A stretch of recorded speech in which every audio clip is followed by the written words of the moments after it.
Them is too. Henry Martinez. Henry is Henry. Martinez, Martinez. What is your birthday? May the 19th, 1930, Where were you born? in Houston, Texas. Ah, so this is your Oh, hometown. yes. Tell me about your family and siblings when you were growing up. When we was growing up, of course, we didn't know who was rich or who was poor. We were poor. All poor. Yeah, we were poor, and we didn't know the difference between, because you stay in one community there and everything. And I didn't have a very good mixer with the white people at the time because I was Mexican. Mm-hmm. My dad came from Mexico, and my mother did too. But I always say, if you have something to do, follow up. And I wasn't scared of none of the kids. I used to box and everything, so if they wanted to whip me, I let them come on. And I never learned anything in school because the teachers didn't like me. So what could I do? When I came to 16 years old, I decided to join the Army in 1947, September 9, 1947. Army? Army. Enlisted, right? I volunteered. Yeah. I So you volunteered. dropped out of school, right? Yes. Yeah. Where did you get basic military training? Fort Ord, California. Mm-hmm. I was there in September to December. Wow, that long? Basic training. Basic training. Yeah, basic training, but that's too long. Not in the right after the World War II. That's the basic training we used to have. Oh, that's right, that's right. Yeah. So I learned how to operate just about every weapon that the Army had, and from a 45 all the way to a machine gun, 30 caliber machine gun. I did not fire the 105s and 155, but they showed us how to load it just in case somebody need help, And I had a good time because I was young and I wanted to be in the service. All three of my brothers served in World War II.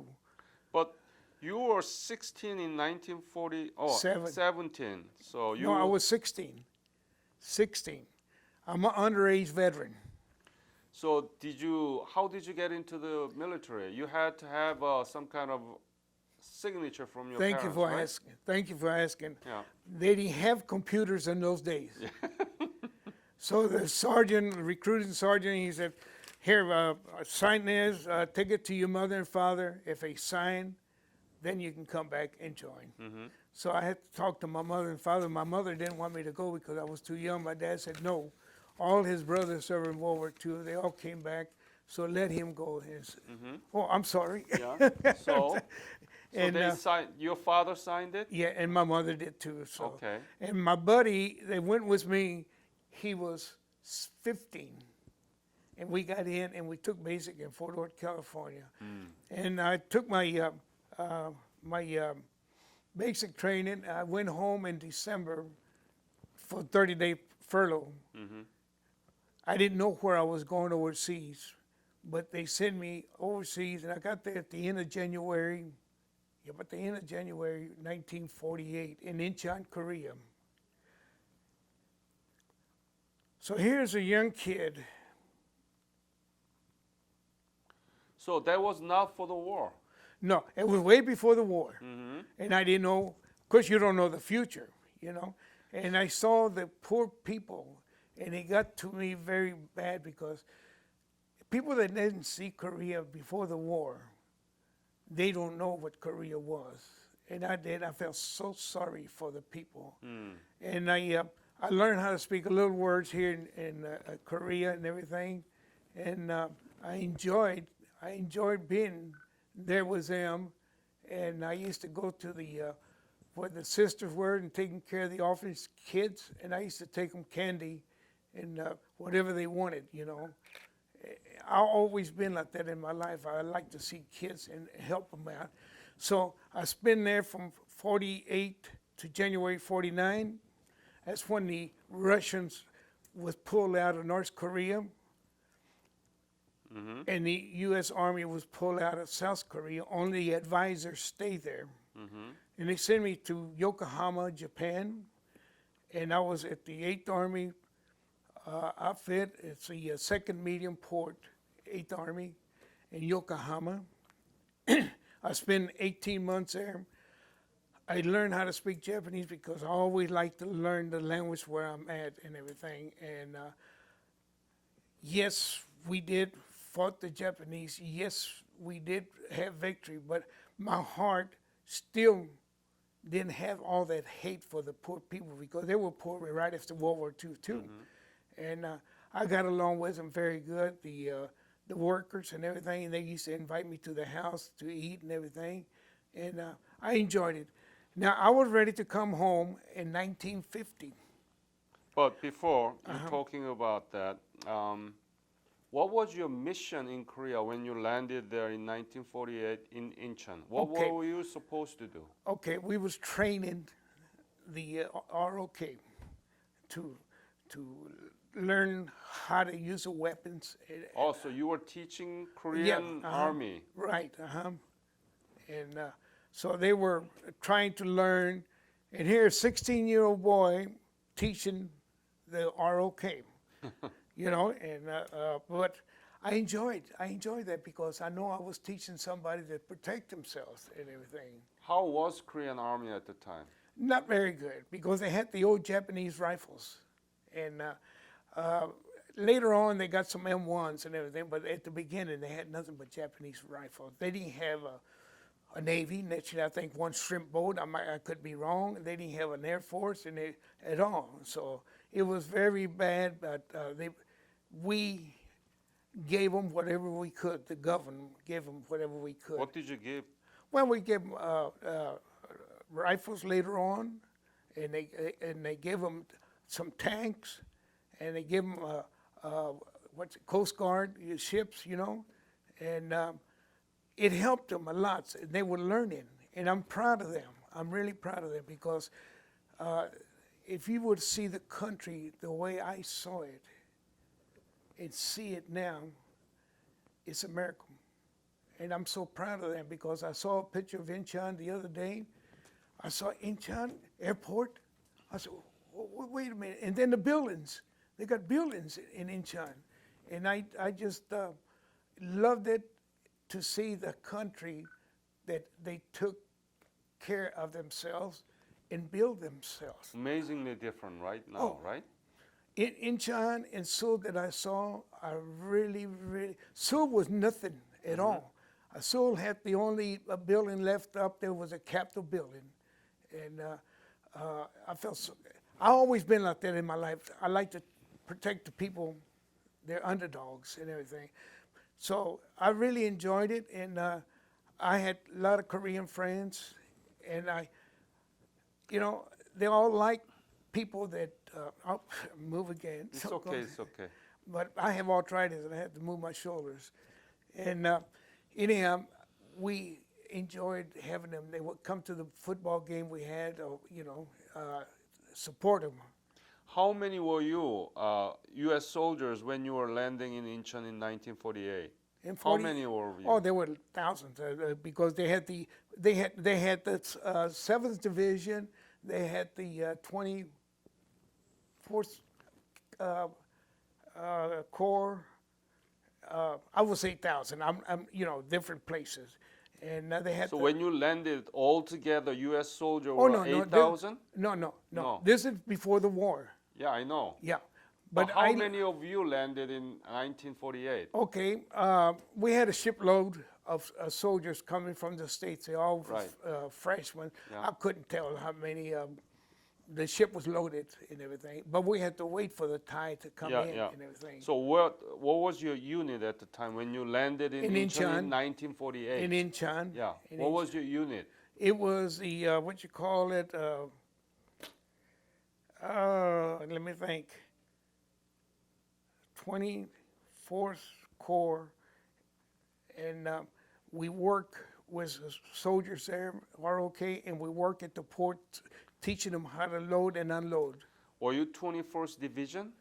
No, not at the time. I was not. What was your unit then? It was 24th Corps? No.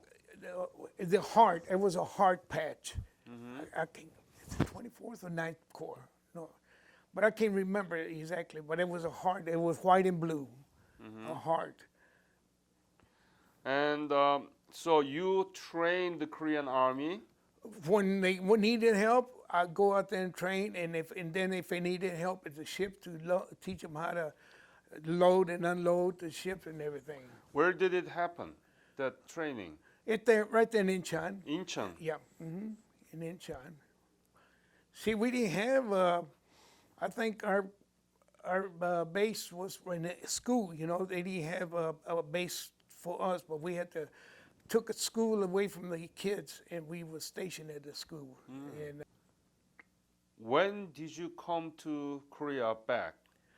okay, after service. Yeah, I mean, no. After you went back to Japan in 1949, and did you come back to Korea for the war? I went to Japan, and I spent 18 months. Yeah. At the 18 months, my time was already over to be overseas. They already had my discharge papers. And they said, I was Sunday, June the 25th. I was at my friend's house with his girls and everything, and we heard it over the radio. Red alert, all GIs report back to the camp.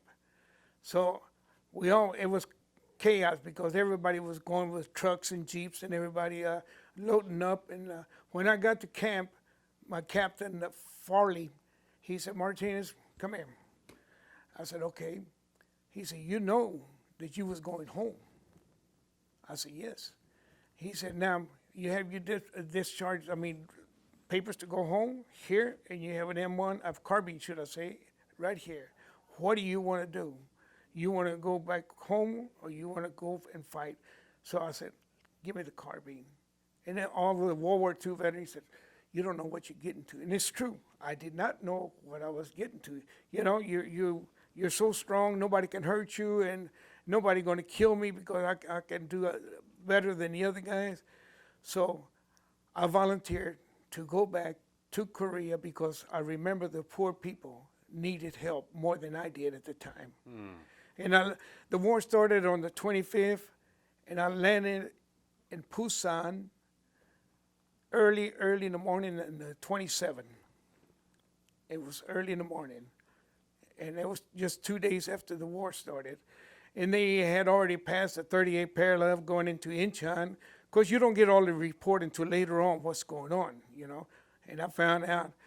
So we stay there, and they kept us there as the 8th Army, 2nd Medium Port, loading ships and unloading, because that's the job we had for 18 months in Japan. So we had tons of ships coming in to unload, should I say. To Busan. To Busan. And then we had in July the 4th or July the 5th, we had the oil, POL yard. It was a big yard with gas, oil, and everything, POL equipment. And we had a train, because the old trains used to take the old charcoal. And the two engineers that were taking the train in, they got killed by 2 North Koreans. And when they got killed, they backed the train up. And we didn't know that we were going to go to work. I was about a half a block, maybe, from the port, main port.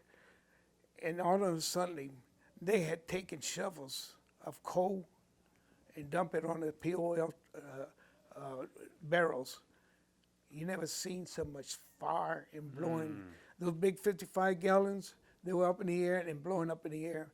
And then you could see the Korean workers there, which I like a lot because they're working in the ship that I was going to work on. They were running away, and you could see the barrels coming down and blow up and kill them and everything. But it wasn't easy to take, to see something like that. And it took us about a week to put the fire out because the wind was blowing in.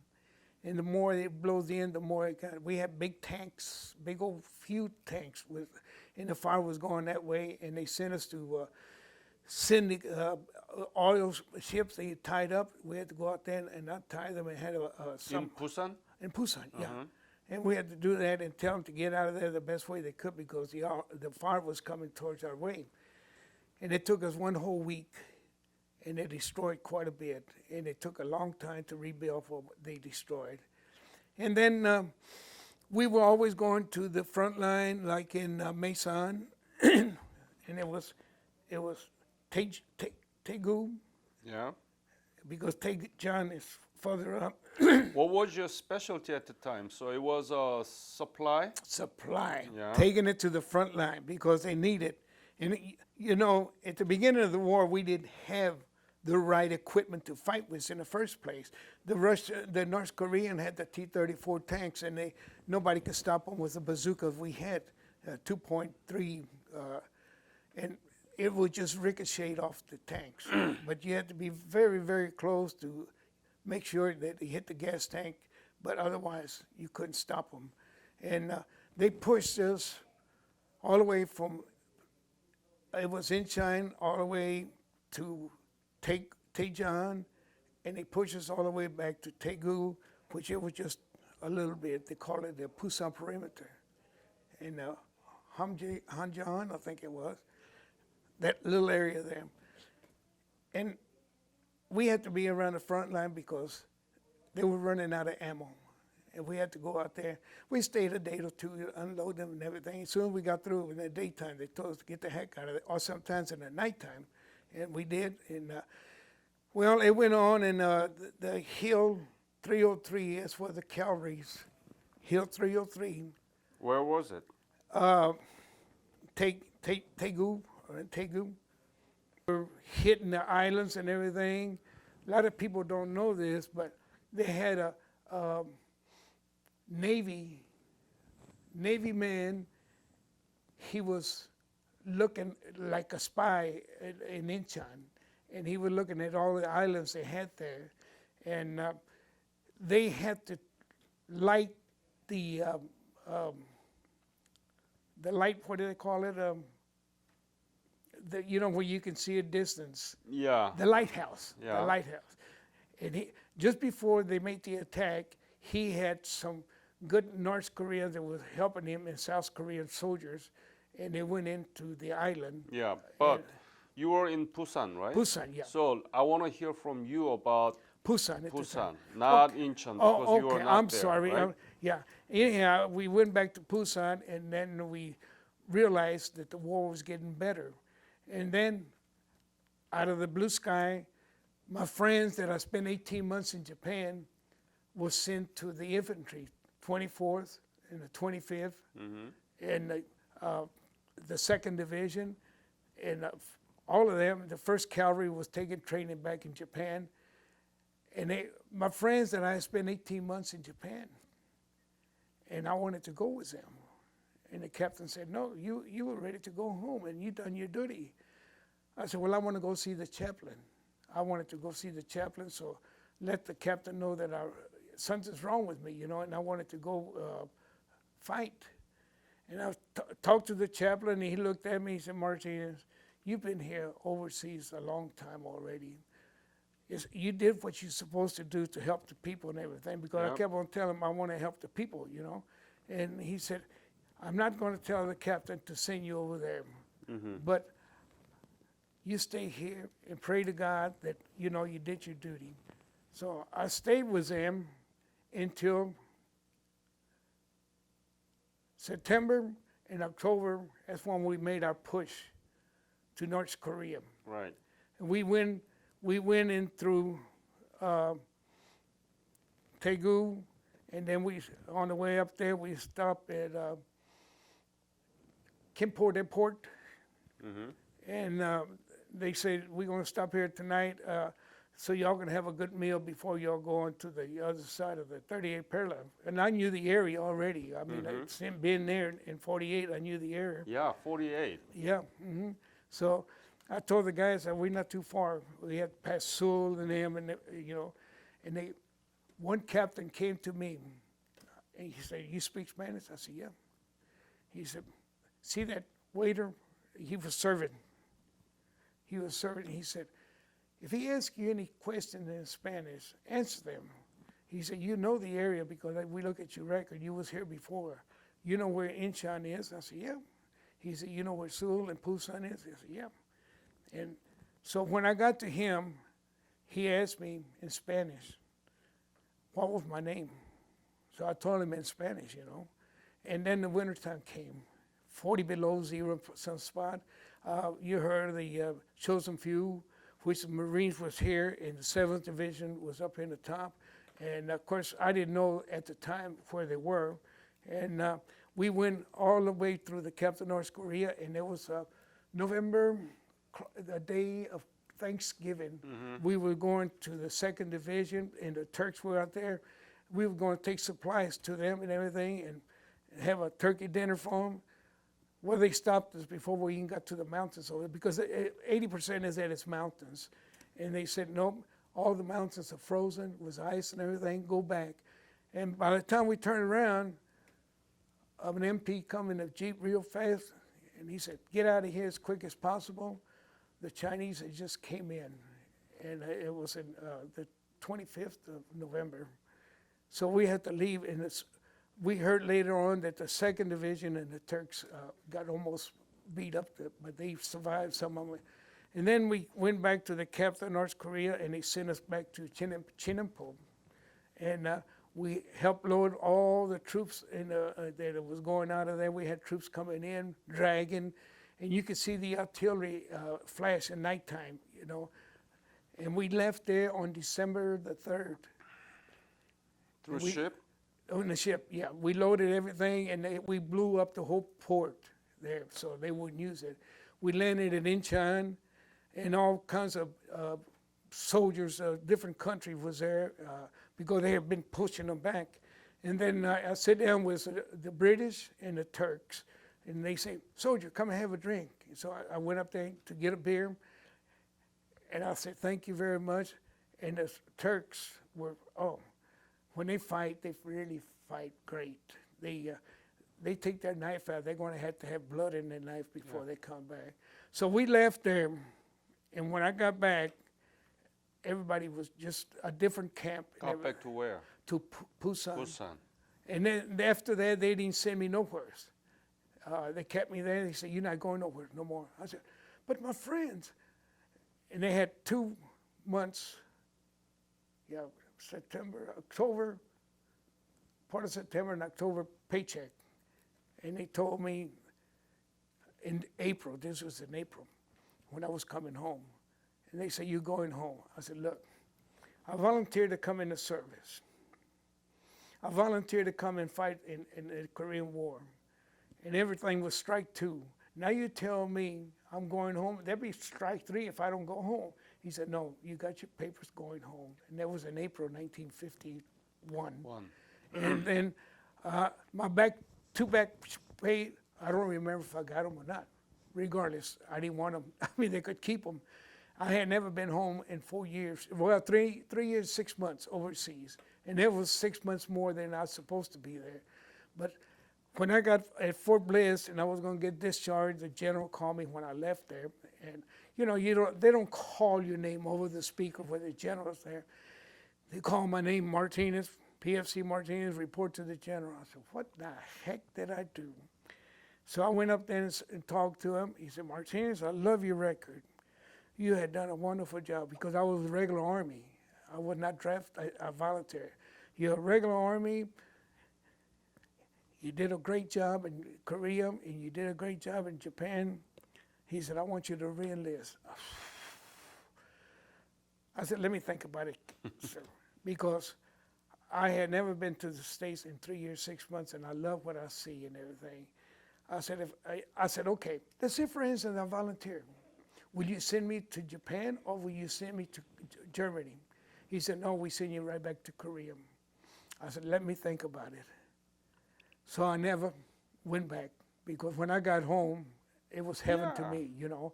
It was something different. I did my job and everything. And all my brothers, they all served World War II. We're all veterans. Yeah, it's crazy to go back again. Yeah, but it is. But when you're there, I mean, you're doing your duty. So what did you do after you were discharged from Okay, the army? what did I do? I didn't have a very good education. My education was very bad because, like I said, they didn't. I had to leave because I wasn't learning enough. Yeah. I worked in a steel company, and I worked there for a long time. And then after so long, the company closed, and then I went to work for Binswanger Glass Company. I learned how to.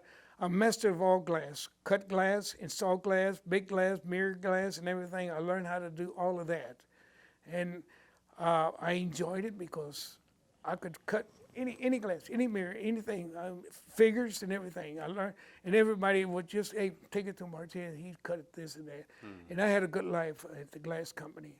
And I was commander of the Post Force 16 American Legion. I learned how. I was very shy. I was very shy, and I learned how to talk a lot because I joined the speaking bureau from the Korean. We used to go to different schools, and it seemed like it just relieved me from my shyness and everything. But I learned a lot, and I served 2 years as the American Legion commander. Got married. We've been married a long time. I have 3 kids, a boy and a girl, 12 grandkids, and 2 great grandkids. I know these other guys who went to fight in Korea were not in Korea 1 year, 2 or 3 months, and I had seen it in 1948, the way they see, and I don't blame the Koreans, South Koreans. They didn't want to speak Japanese at all because they were conquered from 1910 to 1945.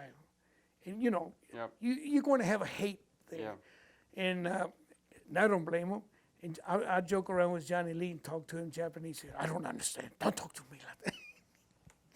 But Hana Tusetnet, Iriwa, and Pali, is Pali Pali? Yeah, Pali. Pali. Because the other one's Hayaku in Japanese. See, I get them mixed up now. Thank you so much. Thank you very much, sir. Thank you.